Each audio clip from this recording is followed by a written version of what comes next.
Doctor B.R.. আম্বেদকরকে অপমানজনক মন্তব্যের প্রতিবাদে তৃণমূল কংগ্রেসের মহা মিছিল করা হলো মল্লারপুর বাজারে। আজ অর্থাৎ সোমবার বিকেল 4টে নাগাদ বীরভূম জেলার মল্লারপুর বাজার পদযাত্রা করল তৃণমূল কংগ্রেসের কর্মী সমর্থকেরা। মূলত ভারতের পার্লামেন্টে ডক্টর বি.আর. আম্বেদকরকে কটূক্তিকর মন্তব্য করেন ভারতের স্বরাষ্ট্রমন্ত্রী অমিত শাহ। আর সেই মন্তব্যের প্রতিবাদে আজ অর্থাৎ সোমবার মল্লারপুর বাজারে কয়েক হাজার তৃণমূল কর্মী উপস্থিতিতে পদযাত্রা করে ধিক্কার মিছিল করল তৃণমূল কর্মী সমর্থকদের উপস্থিতিতে। আজকের এই কর্মসূচিতে উপস্থিত ছিলেন ময়ূরেশ্বর বিধানসভার বিধায়ক অভিজিৎ রায়, ময়ূরেশ্বর 1 নম্বর পঞ্চায়েত সমিতির সভাপতি ধীরেন্দ্রনাথ ব্যানার্জি সহ এলাকার একাধিক তৃণমূল কর্মী সমর্থকেরা।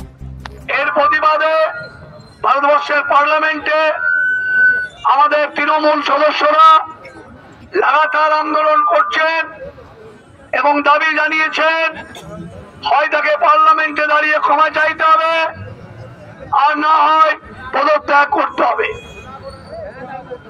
সেই আন্দোলনের রেস হিসাবে আমাদের নেত্রী পথে নামার নির্দেশ দেয়, মানুষের কাছে এই ঘটনার নিন্দা করে মিছিল মিটিং করার নির্দেশ দেন। তারই অংশ হিসাবে আমাদের ব্লক